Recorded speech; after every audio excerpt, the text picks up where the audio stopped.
ایک چھوٹے سے گاؤں میں ایک غریب کسان رہتا تھا جس کا نام کریم دین تھا۔ کریم دین کی بیوی حلیمہ بڑی نیک عورت تھی۔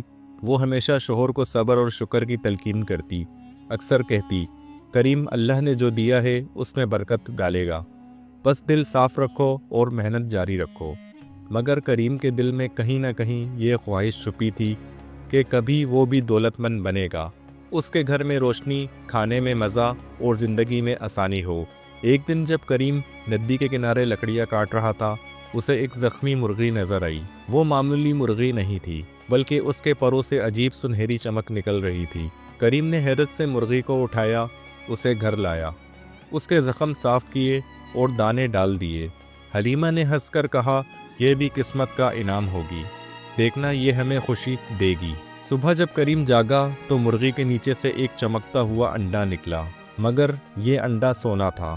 کریم کی آنکھیں حیرت سے پھٹی رہ گئیں۔ وہ انڈا ہاتھ میں اٹھا کر بولا، یہ تو خالص سونا ہے۔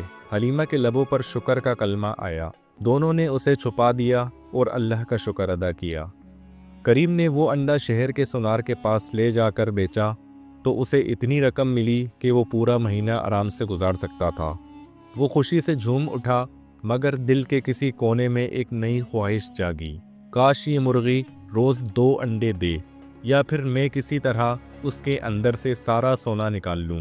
دن گزرتے گئے، مرغی ہر روز ایک سونے کا انڈا دیتی رہی۔ کریم کا گھر بدلنے لگا، پرانے برتنوں کی جگہ نئے برتن آنے لگے، کپڑوں میں رنگ، کھانے میں ذائقہ بڑھ گیا، مگر ساتھ ہی اس کے چہرے پر غرور بھی آنے لگا۔ وہ اب گاؤں والوں سے کترانے لگا اور خود کو بہتر سمجھنے لگا۔ ایک شام حلیمہ نے کہا، کریم، اللہ کا شکر ادا کرو، اس نے ہمیں عزت دی، لالچ نہ کرو۔ مگر کریم کے کانوں پر جوں تک نہ رینگی۔ وہ رات دیر تک جاگتا رہا، مرغی کو گھورتا اور خود سے کہتا، اگر یہ مرغی روز ایک انڈا دیتی ہے تو یقیناً اس کے اندر بہت سا سونا چھپا ہوگا۔ اگر میں اسے کاٹ دوں تو ایک ہی دن میں امیر بن جاؤں گا۔ اس کے دل میں لالچ کا زہر بڑھتا گیا۔ وہ دن میں بھی خواب دیکھنے لگا، خود کو بڑے محل میں سونے کے بستر پر بیٹھے ہوئے، نوکروں سے گھرا ہوا، مگر ساتھ ہی ایک اندرونی آواز اسے ڈراتی بھی تھی، کریم، یہ آزمائش ہے، صبر کرو۔ مگر اس آواز کو وہ بار بار دباتا رہا۔ ایک رات وہ اپنے دوست اللہ دتہ کے پاس گیا، جو لالچی اور چلاک مشوروں کے لیے مشہور تھا۔ کریم نے ساری بات بتائی۔ اللہ دتہ نے مسکرا کر کہا، اگر مرغی کے اندر سونا ہے تو اسے نکالنے سے ہچکچاہٹ کیوں؟ ایک دن میں بادشاہ بن جاؤ گے۔ یہ سن کر کریم کا دل اور بہک گیا۔ اگلی صبح جب سورج طلوع ہوا، کریم کے چہرے پر ایک عجیب سا اضطراب تھا۔ وہ مرغی کو دیکھتا اور سوچتا کہ آج فیصلہ کر لوں۔ حلیمہ نے اسے ناشتہ دیا تو وہ خاموشی سے کھاتا رہا۔ دل میں طوفان تھا، مگر زبان بند۔ اس نے چپکے سے چھری چھپائی اور مرغی کو پیچھے والے صحن میں لے گیا۔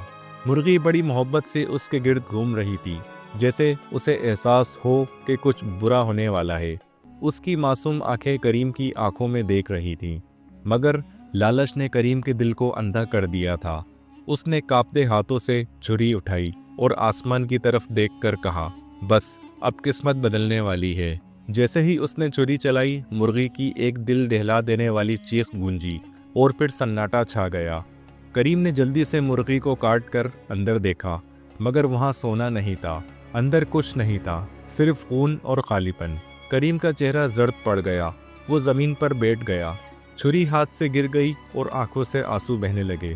میں نے کیا کر دیا؟ میں نے اپنی خوشی، اپنی قسمت، اپنی نعمت خود اپنے ہاتھ سے ختم کر دی۔